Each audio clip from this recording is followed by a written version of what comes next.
Hello, friends, and welcome to Escaping the Mouse with your host, me, Brick Roll.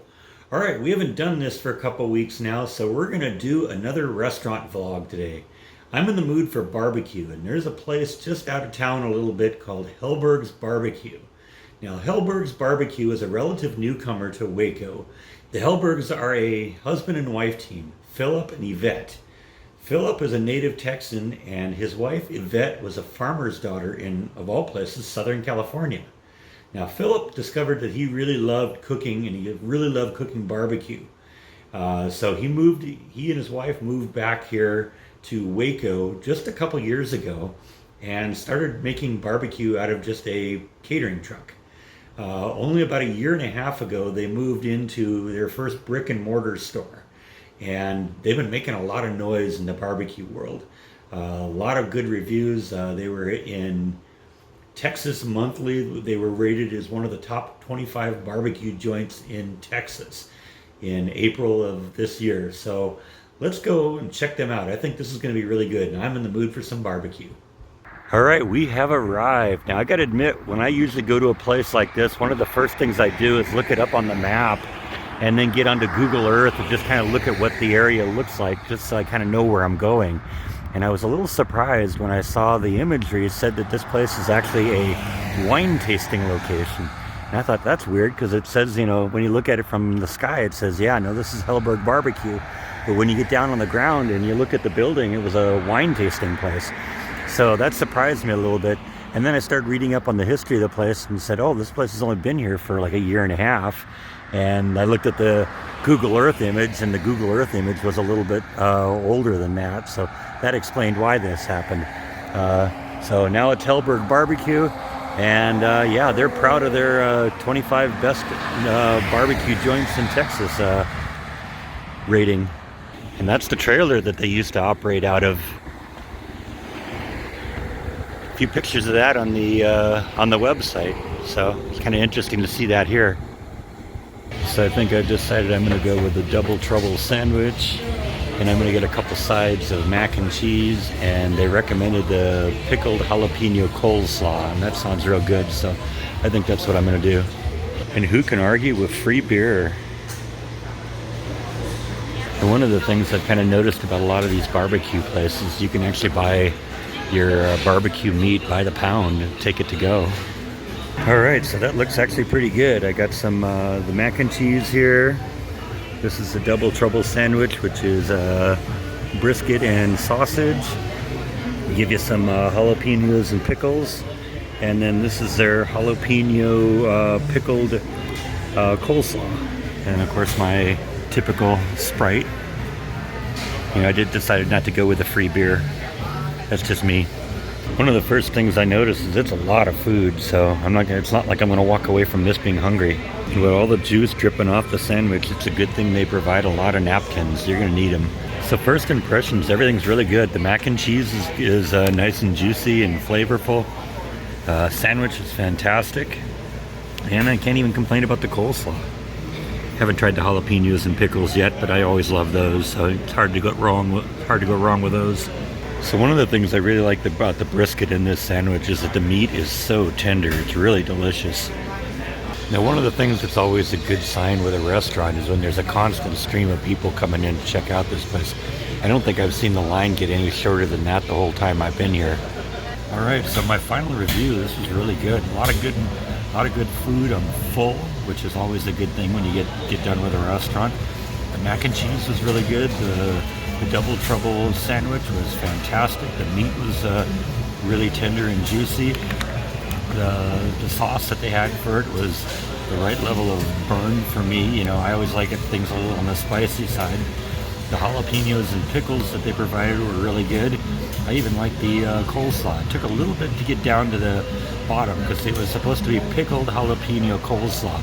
And right at the top, I didn't really taste a whole lot of the pickles or the jalapenos in there, but you get down to the bottom and it was really good. So yeah, definitely would come to this place again and would recommend it to anyone.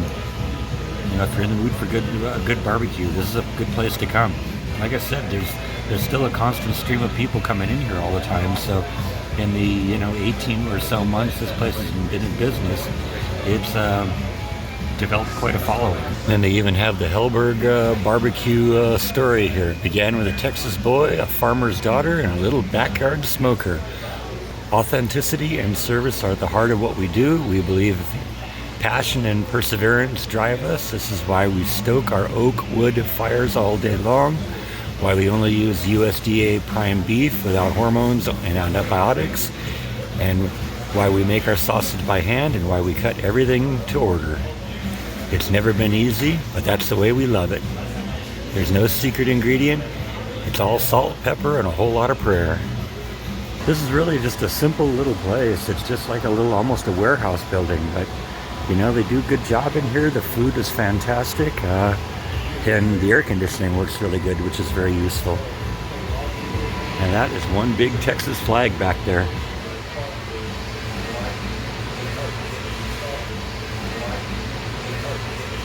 So I got a little bit of an update on my father.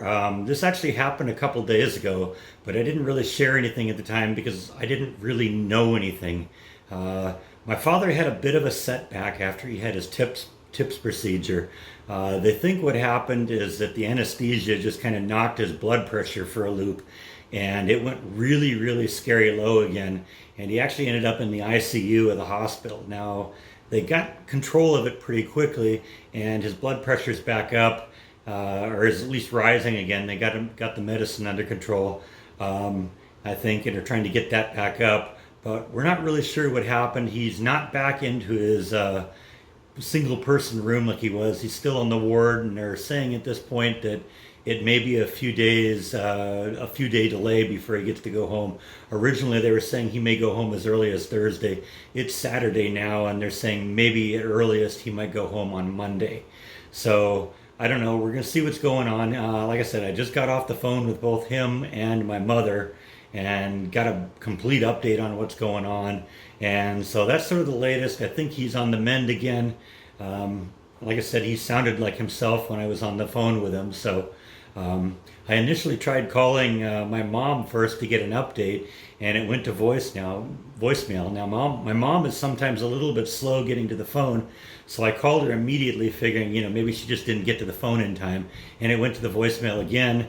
So I tried calling my father. His phone went to voicemail. I didn't know if they'd taken his phone away when he was in ICU or what had happened, but it just turned out they were talking to each other on the phone, so that was why neither of them picked up and why it went to voicemail. So once I got done with that, I called my sister, talked to her a little bit, and just to find out if she knew what was going on. And when I got off the phone, my mom called. Well, I called my mom again. It went to voicemail, and then like 5 seconds later, she returned the call to me and told me that that was what had happened. She'd been talking to my dad, and so I had also left a message on my dad's phone. So when the call with my mom started winding down a little bit, all of a sudden I started getting a beep in my ear that there was another incoming call. So I ended the call with my mom and then talked to my father for a little while. And you know, I had a little time to kill anyway, because I had to go and get the oil changed in my car. So while they were doing that, I had plenty of time to talk. But anyway, yeah, it's been a setback, but it sounds like my father's on the mend again, and hopefully we'll be home as early as Monday. So that's a good thing. My mom is also in the process of interviewing some people to come do like live in to help her around the house, because I think we finally kind of got to the point where my father understands and my mother understands that my father can't be the primary caregiver anymore. He needs someone to help him as much as my mom needs someone to help her. So I think that's well underway also. So anyway, I think that is all that I have for today. Thank you as always for watching. Definitely go check out Helberg's Barbecue if you get a chance. It was really good. I'm still several hours later and I'm still really full, so I'm good to go there. So thank you so much for watching, and I'll see you next time on Escaping the Mouse. Good night.